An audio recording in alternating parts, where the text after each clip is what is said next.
Bismillahirrahmanirrahim. Innal hamdalillah nahmaduhu wa nasta'inuhu wa nastaghfiruh wa na'udzu billahi min shururi anfusina wa min sayyiati a'malina. Man yahdihillahu fala mudilla lahu wa man yudlilhu fala hadiya lahu. Wa asyhadu an la ilaha illallah wahdahu la syarika lahu wa asyhadu anna Muhammadan 'abduhu wa rasuluhu. Amma ba'd. Rabbi shrah li sadri wa yassir li amri wahlul 'uqdatam min lisani yafqahu qawli. Rabbi zidni ilma warzuqni fahma. Allahumma inna nas'aluka ilman nafi'a wa rizqan tayyiba wa amalan mutaqabbala. Assalamualaikum warahmatullahi wabarakatuh. Muslimah yang saya kasihi, apa khabar semuanya hari ini? Mudah-mudahan semuanya dalam keadaan sihat sejahtera hendaknya. Mohon maaf atas kelewatan kuliah kita pada hari ini. Kepada mereka yang menunggu kan, tadi ramai juga mesej kata bila nak start kuliah. Ada kuliahnya ada. Cuma ada sedikit perkara-perkara yang tak dapat dielakkan. Okey, baik Muslimah, alhamdulillah hari ini kita akan menyambung kembali perbincangan kitab kita. Dan kita masih lagi berada pada hadis yang ke-31, iaitu berkenaan dengan keutamaan zuhud. Dan kita akan sambung ya perbincangannya. Sekarang kita sudah berada pada muka surat 288. Okey, kita berada di muka surat 288. Baik Muslimah, pada muka surat 288 ini kita lihat ya di sini ada pelbagai macam kategori zuhud terhadap dunia. Sebab pada minggu lepas kita bincangkan berkenaan dengan maksud. Okay, maksud zuhud tu bagaimana? Dan kita fahami bahawasanya maksud zuhud itu adalah sesuatu yang kita jadikan dunia ini sebagai tempat persinggahan. Bukan bermakna kita meninggalkan dunia. Bukan begitu. Tapi ialah bagaimana kita menjadikan dunia sebagai tempat persinggahan dan kita menjadikan dunia ini sebagai tempat untuk kita beramal ibadah. Baik, maka sebab itu ya Muslimah, bila kita lihat pada kategori-kategori zuhud terhadap dunia yang telah diletakkan oleh para ulama salaf, yang mana disebutkan di sini diberikan kepada beberapa bahagian. Okey, ada beberapa bahagian. Cuba lihat pada subtopik kita di situ. Disebutkan bahawasanya di antara mereka ada yang berkata, zuhud yang paling utama adalah zuhud terhadap kesyirikan. Okey, zuhud yang paling utama ialah zuhud terhadap kesyirikan. Dan terhadap peribratan kepada apa-apa yang disembah selain Allah. Jangan lupa ya, pada minggu lepas kita kata apa zuhud maksudnya apa? Kita berpaling dari sesuatu. Jadi bermakna bila kita kata zuhud terhadap kesyirikan, maksudnya di sinilah kita berpaling daripada kesyirikan. Okey, bukan maknanya zuhud terhadap kesyirikan ni buat syirik tu sikit-sikit. Bukan gitu maksudnya. Tetapi ialah bila kita menjadi seorang hamba Allah yang meninggalkan kesyirikan tu tadi.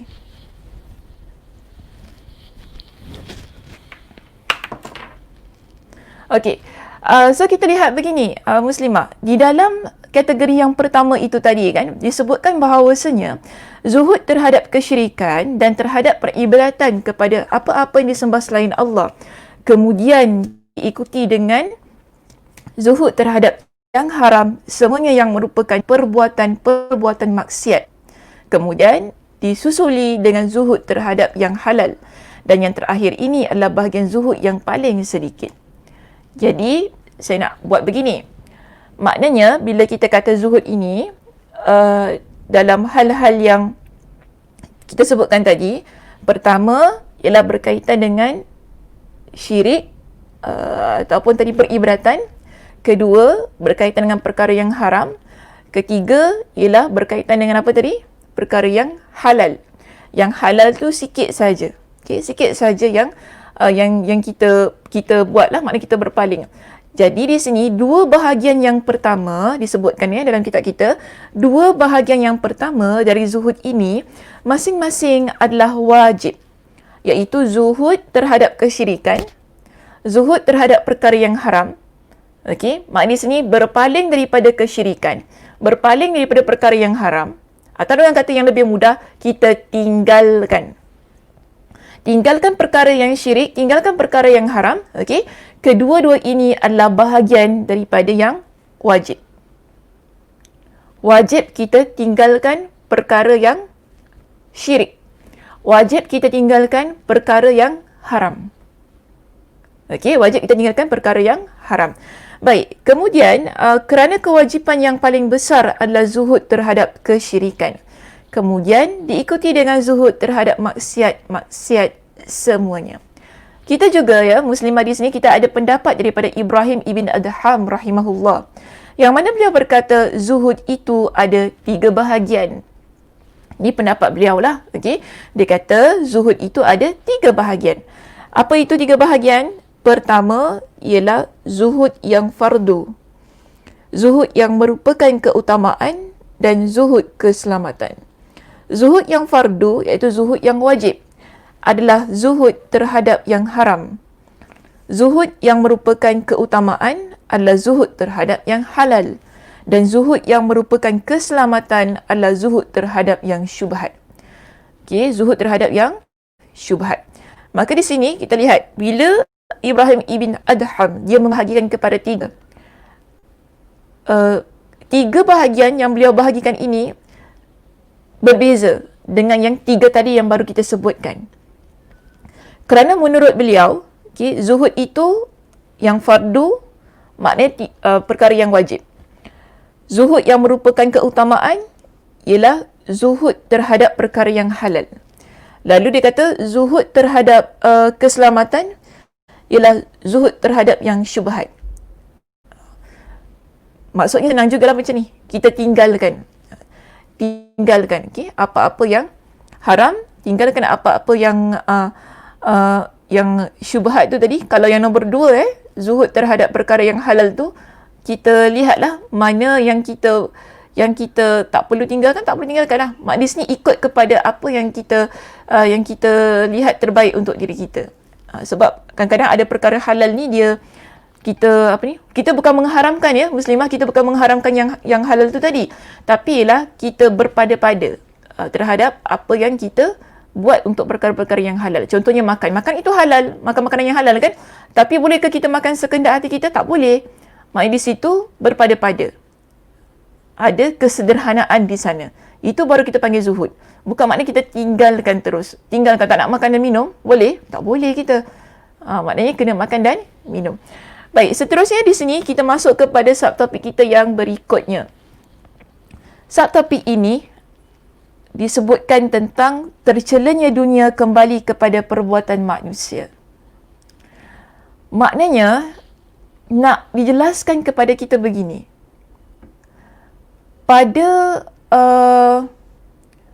kesempatan pada kuliah kita yang lepas, okey, pada kuliah kita yang minggu lepas, kita ada sebutkan tentang betapa dalam Al-Quran dan juga hadis Nabi sallallahu alaihi wasallam, Al-Quran dan hadis Nabi sallallahu alaihi wasallam ada menyebutkan tentang hinanya dunia ataupun tercelanya dunia. Tapi adakah semua perkara berkaitan dengan dunia itu dia tercela? Okay. Adakah semua perkara yang berkaitan dengan dunia itu dia adalah tercela? Maka di sini kita lihat ya, Imam Ibn Rajab Al-Hanbali dalam kitab beliau ini, beliau ingin jelaskan kepada kita mana bahagian dari sudut dunia itu yang tercela dan mana yang tidak. So kita tak boleh kan nak kata semua perkara-perkara yang ada di dunia ini adalah sesuatu yang kita tak boleh ambil, yang kita tak boleh guna, kerana Allah kata dunia ini adalah perkara yang hina, ataupun Nabi kata ia adalah tercela. Bukan begitu. Sebab ada beberapa keadaan yang boleh kita ambil manfaatnya daripada dunia ini. Sebab itu penting untuk kita harmonikan lagi maksud zuhud tu tadi kan, menurut kepada pandangan-pandangan para ulama, supaya kita lebih jelas bahagian mana dalam dunia ini yang baik untuk kita dan bahagian mana yang tidak. Okey. Baik, seterusnya kita lihat di sini. Ketahuilah bahawa celaan yang disebutkan dalam Al-Quran dan As-Sunnah terhadap dunia itu tidaklah kembali kepada waktunya yang merupakan malam dan siang hari. Okey. Ketahuilah bahawa celaan yang disebutkan dalam Al-Quran dan As-Sunnah terhadap dunia itu tidaklah kembali kepada waktunya yang merupakan malam dan siang hari, yang datang silih berganti hingga hari kiamat. Kerana Allah menjadikan keduanya saling mengganti bagi orang yang ingin berzikir, mengingat dan menyebut Allah atau ingin bersyukur. Jadi di sini kita ada satu poin kat situ. Sekejap ya. Macam tak kena lah screen ni.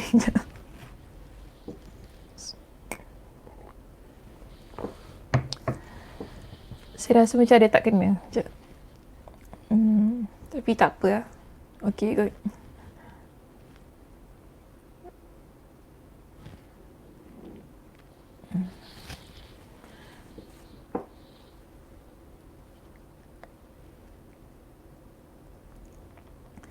Okey, tak apa Muslimah, kita pergi kepada yang pertama tu kan.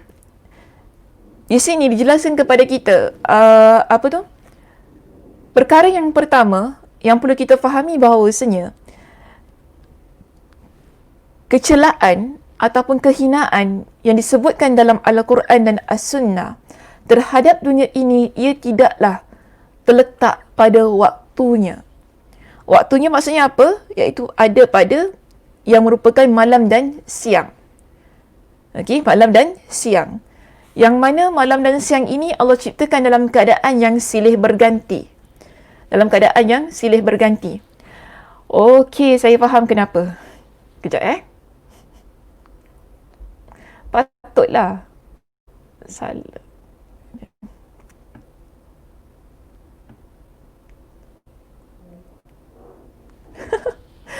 Baru betul. Baru sedap mata memandang. Setuju ke tidak? Tadi guna kamera lain. Patutlah macam lain macam ni tadi. Okey, baik. Kita lihat ya di sini, Muslimah. Allahu Akbar. Jadi yang pertama tadi, kita dapati bahawasanya Allah Subhanahu Wa Taala, bila Allah Subhanahu Wa Taala menyebutkan berkenaan dengan celaan terhadap dunia, dan Nabi SAW menyebutkan berkenaan dengan hinanya dunia itu tadi, dia bukan sesuatu yang kita berikan ataupun kita letakkan pada pergantian malam dan siang, bukan begitu. Dan kita lihat begini Muslimah, kerana Allah, kenapa kita tak letakkan kehinaan itu tadi pada waktu malam dan siang, hinggalah yang Allah ciptakan pergantian itu hingga ke hari kiamat. Kerana Allah menjadikan keduanya saling mengganti bagi orang yang ingin berzikir, mengingat dan menyebut Allah atau ingin bersyukur. Clear, Alhamdulillah Ustazah. Yes, thank you. Sebab saya silap guna apa ni? Kamera tadi. Sebab ada dua kamera kat depan saya, so saya silap guna kamera. Betul lah, macam tadi. Okay. Kenapa tak ada orang beritahu saya? Semua senyap ya. Dah gini baru tahu. Baik, kita lihat begini. Bila ada pergantian malam dan siang, Allah Subhanahu Wa Taala menciptakan pergantian malam dan siang itu tadi adalah untuk kita berzikir dan menyebut nama Allah Subhanahu Wa Taala. Di mana Allah sebutkan hal itu? Okay, Muslimah, sila rujuk surah Ali Imran ayat 190. Buka Al-Quran, buka Al-Quran dan lihat pada ayat surah Ali Imran pada ayat 190 hingga 194. Ini merupakan bukti Allah Subhanahu Wa Taala menciptakan malam dan siang yang ada di bumi bukan dengan tujuan, bukan satu bentuk celaan, bukan satu bentuk penghinaan di situ. Kerana ada kebaikan-kebaikannya yang Allah Subhanahu Wa Taala ciptakan untuk malam dan siang itu tadi untuk umat manusia. Dalam surah Ali Imran menegaskan tentang hal yang sedemikian. Bagaimana? Iaitu kita lihat di sini pada surah Ali Imran ayat 190 hingga 194. Allah kata apa muslimah dalam ayat ini? Inna fi khalaqis samawati wal ard wa ikhtilafil laili wan nahari la ayatin li ulil albab. Sesungguhnya dalam penciptaan langit dan bumi dan silih bergantinya malam dan siang terdapat tanda-tanda bagi orang yang berakal. Tadi kan dalam kitab ini disebutkan bahawasanya celaan dan hina dunia itu yang ada dalam Al-Quran dan As-Sunnah tidak dimaksudkan terhadap pergantian malam dan siang. Kenapa sedemikian? Kerana dalam surah Ali Imran pada ayat 190 Allah Subhanahu Wa Taala menegaskan. Apa penegasan Allah Subhanahu Wa Taala dalam ayat ini? Allah kata begini muslimah, Allah ciptakan langit dan bumi serta pergantian malam dan siang itu untuk orang-orang yang berakal. Siapa orang-orang yang berakal ini? Kita rujuk pada ayat yang berikutnya. Okey, pada ayat yang berikutnya apa kata Allah? Allazina yadhkurunallaha qiyaman wa qu'udan wa 'ala junubihim wa yatafakkaruna fi khalqis samawati wal ard. Rabbana ma khalaqta hadza batila subhanaka faqina 'adzaban nar. Baik. Dalam surah ini Allah kata Allah ciptakan tadi pergantian malam dan siang, langit dan bumi ialah untuk orang yang berakal. Dan Allah jelaskan siapa orang yang berakal itu. Okey, Allah jelaskan siapa orang yang berakal itu. Dan Allah kata apa? Allazina yadhkurunallah. Iaitu orang-orang yang mengingat Allah sambil berdiri atau duduk. Dan dalam keadaan yang berbaring dan mereka memikirkan tentang penciptaan langit dan bumi. Lalu apa mereka kata? Ini doa mereka. Doa orang yang memikirkan tentang Allah ini. Dalam semua keadaan itu tadi. Qiyaman wa qu'udan wa 'ala junubihim. Iaitu mereka dalam keadaan mengingati Allah itu, dalam keadaan mereka berdiri, dalam keadaan mereka duduk, dalam keadaan mereka berbaring. Seraya mereka berdoa. Apa doa mereka? Rabbana ma khalaqta hadza batila. Ya Allah, ya Rabb kami, tidaklah engkau menciptakan ini dengan sia-sia. Okay, tidaklah engkau menciptakan ini dengan sia-sia. Maha suci engkau, maka peliharalah kami dari seksa neraka. Orang yang berzikir kepada Allah, tidak kira dalam apa jua keadaan, mereka mengakui bahawasanya penciptaan Allah itu tadi, yang mana bila kita lihat betapa Allah Subhanahu Wa Taala berkuasa mengaturkan pergantian malam dan siang, ia menjadikan kita hamba Allah ini sebagai hamba Allah yang makin meningkat keimanannya terhadap Allah.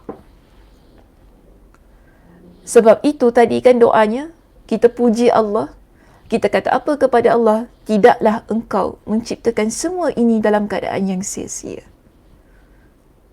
Kenapa ia bukan sia-sia?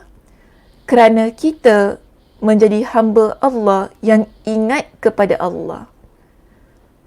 Bila kita lihat langit, kita lihat bumi ini, kemudian bila kita lihat bagaimana Allah Subhanahu Wa Taala menggantikan malam dan siang itu tadi, subhanallah, betapa berkuasanya Allah Subhanahu Wa Taala. Daripada pergantian malam dan siang itu sahaja, ianya mampu menjadikan kita seorang muslimah yang kuat keimanannya.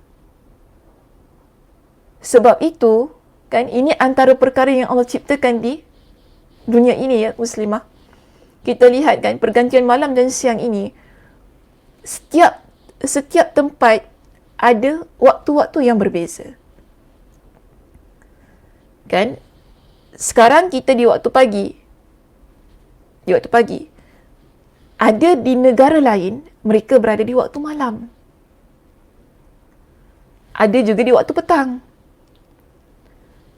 Cuba kita bayangkan, dalam keadaan yang dunia ni begitu luas, begitu luas lah setiap tempat ada peredaran waktu yang tersendiri yang Allah ciptakan. Yang mana bila kita fikir tentang peredaran waktu itu sahaja, ia boleh menjadikan kita seorang muslimah yang makin meningkat keimanannya. Kalau kita muslimah, kalau kita lihat begini, kita ni makhluk. Allah itu Tuhan. Beza Tuhan dan makhluk.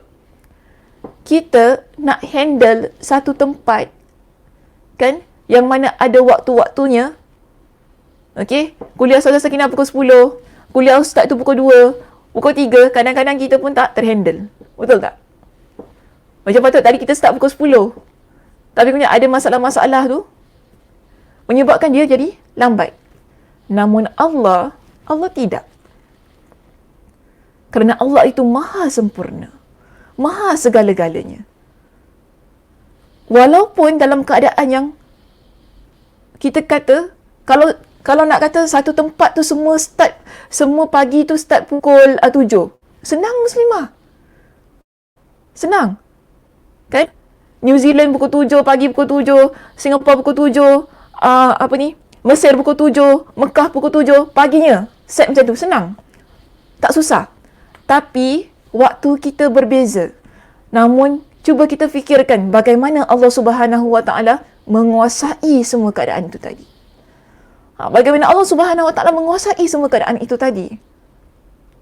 Sebab itu, Allah ciptakan pergantian malam dan siang itu tadi ialah untuk orang berfikir, untuk hamba-Nya berfikir betapa kekuasaan Allah begitu agung.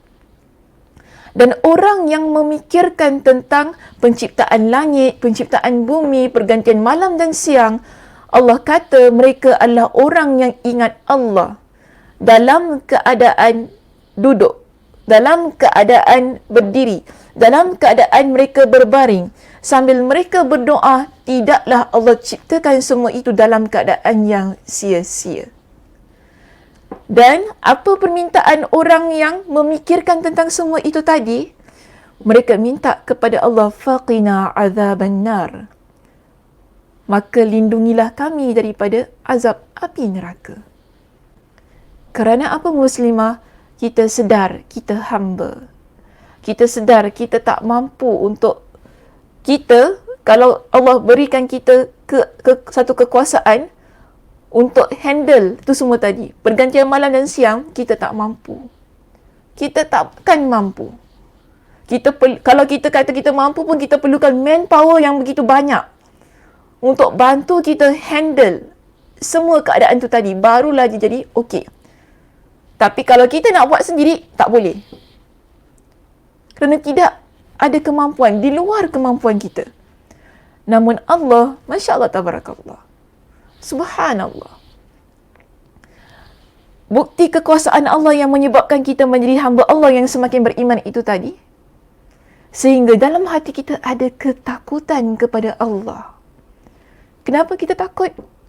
Kerana kita tahu Allah itu maha berkuasa dan kita adalah hamba, dan kita tahu Allah juga maha berkuasa untuk memasukkan kita ke dalam api neraka Allah. Dengan kekuasaan Allah yang sedemikian. Sebab itu kita minta dalam doa ini, faqina azaban nar. Ya Allah, lindungilah kami daripada api neraka. Seterusnya lah muslimah, hinggalah kepada habis ayat 194. Sebab saya tak nak bacalah sampai habisnya, kan. Nanti boleh baca sendiri, lihat bagaimana doa-doa yang kita baca. Yang penting di sini ialah, dalam ayat itu tadi, saya ambil ayat itu tadi sebagai untuk menguatkan perbincangan yang ada pada poin kita yang pertama. Yang mana Imam Ibn Qayyim Al-Jauziyah tu kitab lain, Imam Ibn Rajab Al-Hanbali dalam kitab ini, beliau ingin menegaskan celaan Allah ataupun kehinaan yang Allah Subhanahu Wa Taala tetapkan pada dunia itu, yang dah kita bincangkan pada perbincangan kita yang lepas. Ianya tidak kepada penciptaan langit dan bumi, bukan juga pada pergantian malam dan siang. Sebab semua itu yang Allah ciptakan, ini maksudnya termasuk atau nantilah pada perenggan yang berikutnya. Tapi semua itu Allah ciptakan ialah untuk kita, berfikir dan untuk kita menjadi hamba Allah yang makin bertakwa kepada Allah Subhanahu wa taala. Baik muslimah, seterusnya ya, dan celaan juga tidak dialamatkan kepada tempat dunia. Okey, celaan yang ada tu kan tidak dialamatkan kepada tempat dunia, iaitu bumi yang Allah jadikan bagi manusia sebagai hamparan dan tempat tinggal. Okey, sebagai hamparan dan tempat tinggal. Celaan yang dah kita bincangkan pada minggu lepas bukanlah ditujukan kepada tempat yang sedang kita duduk ni. Maksudnya kepada bumi, pada tumbuh-tumbuhannya, pada tanahnya, okey, pada tempat yang kita menginap ni. Bukan begitu. Kerana semua itu adalah di antara nikmat Allah terhadap hamba-hambanya, yang di dalamnya terkandung pelbagai manfaat bagi mereka. Allah ciptakan di atas muka bumi ini dengan air, udara, kan, hujan. Sekarang ni hujan. Waktu-waktu hujan ni lah orang malas nak pergi kuliah kan. Waktu hujan, sejuk, apa kan, lambat nak bangun dan sebagainya. Allah ciptakan di atas muka bumi ini dengan pelbagai macam nikmat. Okay, kita ada binatang ternakan, kita ada tumbuh-tumbuhan. Adakah semua itu termasuk celaan Allah? Tidak. Ia tidak termasuk. Okey, kerana apa disebutkan di sini begini? Kerana semua itu adalah di antara nikmat-nikmat Allah terhadap hamba-hambanya, yang di dalamnya terkandung pelbagai manfaat bagi mereka. Dan mereka juga dapat mengambilnya sebagai iktibar, pelajaran dan petunjuk kepada keesaan penciptanya, juga kuasa dan keagungannya. Semua yang ada muslimah, yang ada di atas muka bumi ini muslimah, bila kita lihat kan, dari sudut tumbuh-tumbuhannya, binatang ternaknya, air yang Allah Subhanahu wa taala ciptakan untuk kita, lautan yang terbentang luas kan. Kita kalau jalan dekat laut, bukan jalan dekat laut, jalan di tepi pantai, jalan dekat laut mati muslimah. Jalan di tepi pantai tu kan, kita lihat pantai, kita lihat laut yang terbentang luas, kita lihat kapal yang ada di atas air itu kan. Ini semua adalah nikmat yang Allah ciptakan kepada umat manusia. Tumbuh-tumbuhan, bunga-bunga yang pelbagai warna. Dan kalau siapa yang pernah pergi ke tempat yang bukan Singapura lah kan, kalau Singapura nak tengok salji ni tak ada maknanya. Jangan berangan lah nak tengok salji. Okay, so kalau ada pun itu adalah buatan manusia. Dia tak orang kata dia tak original.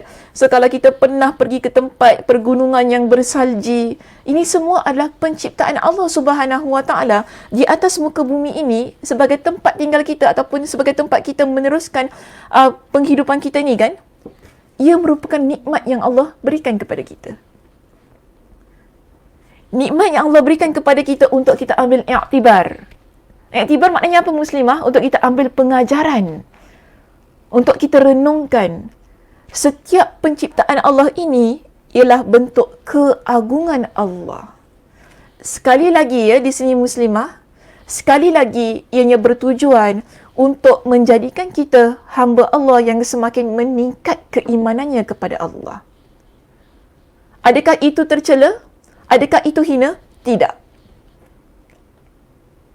Ia bukan satu bentuk penghinaan, bukan satu bentuk pencelaan.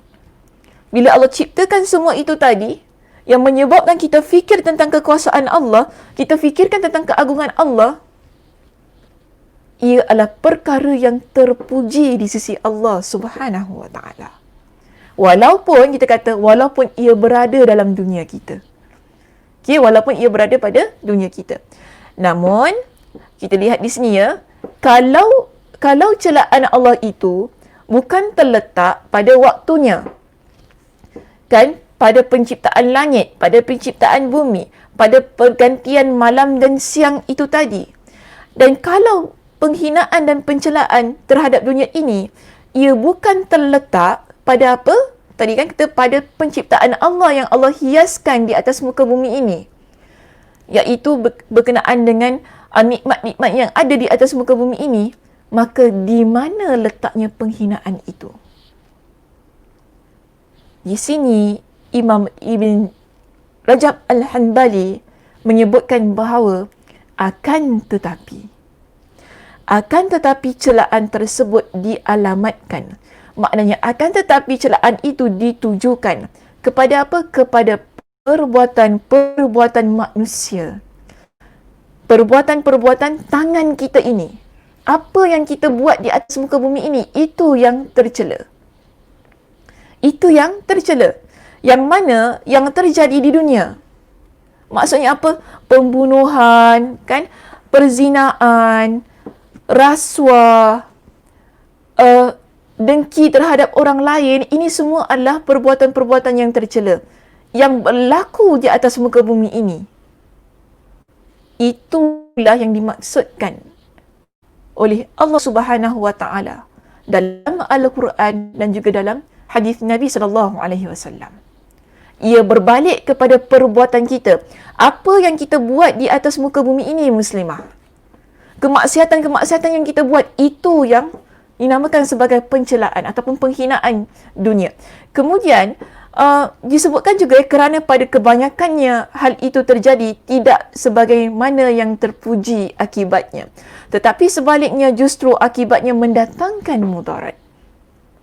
Okay, pada muka surat 289 kita di sini, okay, disebutkan bahawasanya semua itu tadi, perbuatan-perbuatan kita yang tercela, ianya adalah perbuatan-perbuatan yang menyebabkan kemudaratan. Kita kalau bunuh orang lain, dia bukan hanya semata-mata tentang kepuasan hati kita, muslimah. Tapi kita memudaratkan orang lain. Kerana apa? Kita memudaratkan emosi ahli keluarganya. Kita memudaratkan banyak perkara. Buat orang di sekitar kita menjadi takut. Buat perkara-perkara yang mencetuskan ketidakamanan. Okey? Tak aman manusia ini bila kita saling berbunuhan antara satu dan yang lain. Itu adalah perbuatan yang tercela.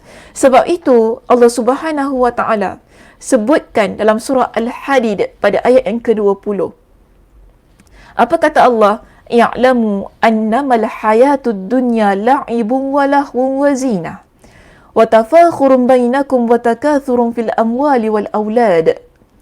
Ketahuilah, sesungguhnya kehidupan dunia ini hanyalah permainan dan senda gurau. Kehidupan kita, ini celaannya, muslimah, ini adalah celaan yang Allah Subhanahu wa taala sebutkan terhadap dunia ini. Kerana apa? Dunia ini Allah ciptakan ia sebagai tempat yang mana hanya sekadar untuk permainan dan juga senda gurau, lahwun ataupun perkara yang melalaikan. Boleh juga kita panggil semikian. Okey, boleh diterjemahkan lahwun tu sebagai yang melalaikan. Tapi di buku kita letak senda gurau. Permainan dan senda gurau tu macam sama. Bagi saya melalaikan tu lebih tepat lah. Okay. Hanyalah permainan dan melalaikan. Dan juga Allah kata wazina. Dunia ini adalah sebagai perhiasan.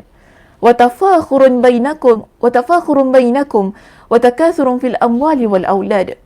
Dan juga ianya adalah sebagai satu bentuk perhiasan dan saling berbangga dan untuk kalian saling berlumba-lumba. Untuk apa? Fil amwali wal aulad. Kalian saling berlumba-lumba dalam kekayaan dan keturunan, iaitu anak. Sebab itu, kalau dunia ini kita jadikan ia sebagai tempat yang melalaikan, sebagai tempat untuk kita mengecapi nikmat-nikmat tersebut, disebutkan sebagai tafakhur wa takathur. Yang mana kita bangga. Bangga ni maksudnya kita proud dengan achievement kita. Kadang-kadang kan kita proud dengan apa yang kita peroleh dari sudut harta, dari sudut anak, kan. Semua ini adalah yang menyia-nyiakan kehidupan. Yang menyia-nyiakan kehidupan itu berbalik kepada perbuatan kita.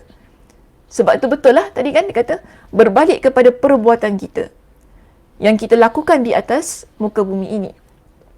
Jadi muslimah, begini ya, saya nak tutup perbincangan kita pada hari ini. Dunia ini bukan satu tempat yang sia-sia jika kita jadikan ia sebagai tempat yang terbaik untuk kita. Maksudnya begini, kalau kita jadikan dunia ini sebagai tempat untuk kita beramal soleh, dia tak jadi satu benda yang hina. Tapi kalau kita jadikan dunia ini sebagai tempat tadi kan, yang Allah kata, yang Allah ciptakan dunia ini sebagai la'ibun wa lahwun wa zina wa tafakhurun bainakum wa takasurun fil awladi wal aulad, barulah dipanggil sebagai satu keadaan yang tercela. Maknanya dia berbalik kepada diri kita. Kita gunakan ianya, walaupun bagaimana kita menjadikan ia sebagai sebuah tempat persinggahan itu tadi. Kalau kita menjadikan ia sebagai sebuah tempat persinggahan yang kita jadikan untuk kita melakukan kemaksiatan, tercelalah dunia itu. Tapi kalau kita jadikan ia sebagai tempat yang betul-betul, yang mana kita singgah tapi kita ambil manfaat yang sebenar-benarnya, ia akan memberikan satu manfaat yang betul besar dalam kehidupan kita. Sebab itu dunia ini, doa yang Nabi SAW panjatkan kepada Allah, Nabi tak tinggalkan doa tentang dunia. Kena ingat itu. Kan? Nabi tak tinggalkan doa tentang dunia. Nabi minta kebaikan tentang dunia. Bukti kepada kita bahawasanya dunia ini bukanlah hina sangat, bukanlah tercela sangat kan, ikut kepada keadaan-keadaan yang kita gunakan tadi lah. So, Nabi SAW disebutkan dalam hadis yang diriwayatkan oleh Imam Al-Bukhari, dikatakan bahawa antara doa yang paling banyak Nabi doa, apa doanya muslimah? Rabbana atina fid dunya hasanah wa fil akhirati hasanah wa qina azaban nar. Itu adalah antara doa yang paling banyak Nabi panjatkan kepada Allah. Rabbana, doanya famous lah kan, kita hari-hari pun kita doa-doa ini kan. Rabbana atina fid dunya hasanah. Lalu dalam Al-Quran boleh rujuk surah Al-Baqarah pada ayat 201. Okey, boleh rujuk dalam surah Al-Baqarah ayat 201. Yang mana Allah Subhanahu Wa Taala berfirman pada ayat 201 tu kan. Okey, boleh kita check dalam surah Al-Baqarah pada ayat 201. Allah Subhanahu Wa Taala menyebutkan bahawasanya wa minhum may yaqul, dan di kalangan mereka ada yang berdoa, ki rabbana atina fid dunya hasanah wa fil akhirati hasanah wa qina azaban nar. Dan di antara mereka pula ada yang berdoa kepada Allah dengan berkata, wahai Tuhan kami, berilah kami kebaikan di dunia dan kebaikan di akhirat. Kita minta kepada Allah kebaikan di dunia dan kebaikan di akhirat. Dan itu adalah doa yang paling banyak Nabi SAW baca. Adakah Nabi SAW meninggalkan doa berkaitan dengan kebaikan dunia itu tadi? Tidak. Walaupun kita tahu ada ayat Al-Quran, ada hadis Nabi SAW yang Nabi sampaikan berkenaan dengan hinanya dunia. Tapi masih lagi Nabi minta kepada Allah kebaikan dunia. Okey, masih lagi Nabi minta kepada Allah tentang kebaikan dunia. Kerana dunia ini ada nikmat-nikmatnya yang bila kita gunakan, ia boleh menjadi sebagai ladang pahala untuk kita muslimah. Bila kita gunakan dunia ini ataupun kita hidup di dunia ini dalam keadaan yang baik, menjadi seorang muslimah yang salihah, berakhlak mulia, dia akan menjadi tempat yang baik untuk kita. Kerana apa semua itu, semua perbuatan-perbuatan yang baik itu tadi, amal soleh kita di dunia ini, yang kita mintakan kebaikannya itu tadi kan, kita akan bawa ke akhirat kelak. Sebab itu Nabi doa apa? Rabbana atina fid dunya hasanah. Nabi tak doa Rabbana atina fil akhirah hasanah. Nabi tak doa itu sahaja muslimah. Tapi Nabi doa, Nabi gandingkan kedua-duanya sekali, dunia dan akhirat. Okey, dunia dan akhirat. Minta kebaikan dunia dan akhirat. Kita hidup dekat dunia ini, kita minta kebaikannya. Supaya kita dapat melakukan kebaikan-kebaikan yang banyak di atas muka bumi ini. Dalam doa yang lain, Nabi SAW juga minta kepada Allah keampunan dan juga keselamatan dunia dan akhirat. Betul tak? Ada sebuah hadis yang diriwayatkan oleh Imam Ibn Majah dengan sanad yang sahih. doa ini Nabi baca setiap pagi dan petang. Apa doanya muslimah? Nabi doa, Nabi minta, Allahumma inni as'aluka al-afwa wal-afiyata fid dunya wal-akhirah. Nabi tak kata fil akhirah sahaja dalam doanya, tapi Nabi gandingkan dunia wal-akhirah. Ya Allah, aku minta kepada Engkau keampunan dan kesejahteraan dunia dan akhirat. Menunjukkan kepada kita, dunia ini tidak kurang pentingnya muslimah. Di samping Allah ciptakan dunia itu kan tadi dalam surah Al-Hadid, kita sebutkan dalam surah Al-Hadid, Allah kata, Allah ciptakan dunia ini, Allah ciptakan dunia ini sebagai satu tempat permainan, sebagai satu tempat yang melalaikan, sebagai satu tempat perhiasan yang mana manusia saling berbangga, saling mengejar dari sudut harta dan juga anak keturunan itu tadi. Namun, di samping itu ada perkara-perkara yang baik terhadap dunia ini. Sebab itu kita kena minta kepada Allah. Sebagaimana yang dimohon oleh Nabi SAW kepada Allah. Kebaikan, keampunan dan kesejahteraan. Nabi mohon kebaikan untuk dunia itu tadi kan? Di mana? Pada doa Rabbana atina fid dunya hasanah wa fil akhirati hasanah wa qina azaban nar. Rujuk surah Al-Baqarah pada ayat 201. Di tempat yang lain, dalam hadis yang diriwayatkan oleh Imam Ibn Majah dengan sanad yang sahih, Nabi SAW minta kepada Allah dengan keampunan dan kesejahteraan di dunia dan akhirat. Allahumma inni as'aluka al-afwa wal-afiyata fid dunya wal-akhirah. Ya Allah, sesungguhnya aku memohon keampunan dan juga kesejahteraan di dunia dan akhirat. Di dunia dan akhirat. Bahkan kalau saya nak masuk sikit tentang doa yang Nabi baca tu tadi kan, pada waktu pagi dan petang, Nabi baca doa kesejahteraan untuk dunia dan akhirat itu tadi ya muslimah, di waktu pagi dan petang. Nabi SAW juga minta dengan lebih spesifik dalam doa itu. Apa kata Nabi? Allahumma inni as'aluka al-afwa wal-afiyata fi dini wa dunyaya. Sekali lagi ada perkataan dunia tu di situ dalam doa Nabi.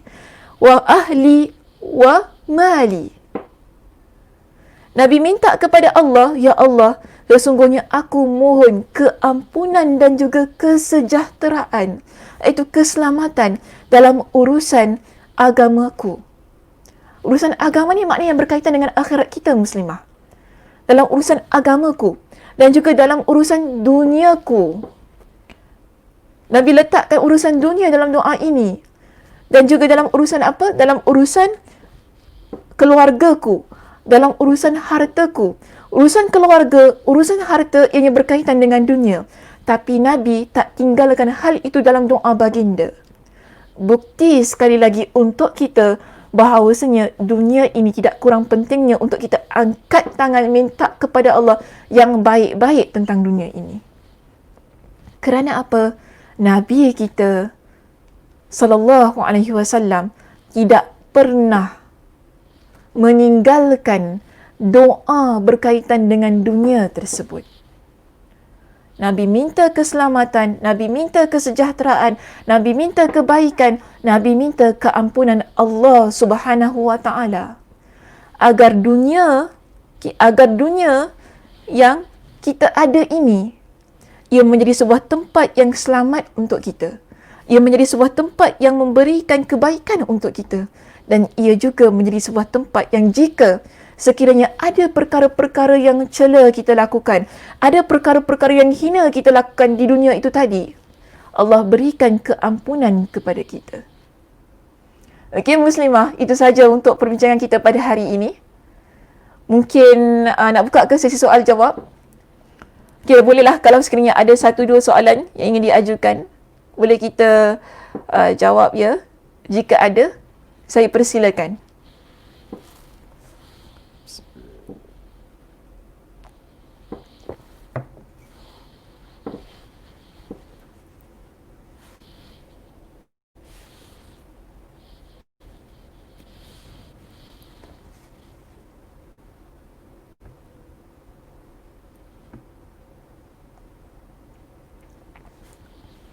Ada soalan ya Muslimah? Jika ada, dipersilakan. Jika tak ada pun tak apa juga. Alhamdulillah. Sebab saya pun nak pergi meeting juga lepas ni kan.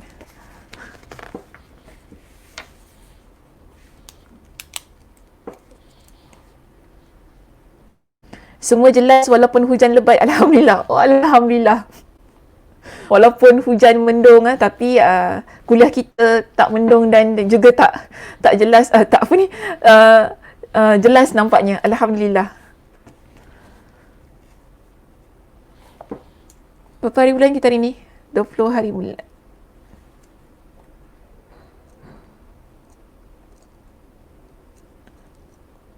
So cool. Okay, terima kasih. Baik, nampaknya kita tidak ada soalan. Okay, kalau tak ada soalan, tak mengapa Muslimah. InsyaAllah kita akan jumpa pada minggu hadapan. Okay, kita akan sambung perbincangan kita sebab perbincangan hadis ni masih panjang lagi ya. Masih panjang lagi. Mungkin 2-3 minggu lagi kan ya. Boleh kita habiskan ataupun lebih daripada itu. Baik, Muslimah, saya tutup pengajian kita pada hari ini dengan tasbih kafarah. Subhanakallahumma wa bihamdika asyhadu an la ilaha illa anta astaghfiruka wa atubu ilaik. Assalamualaikum warahmatullahi wabarakatuh. Kita jumpa minggu hadapan insya-Allah.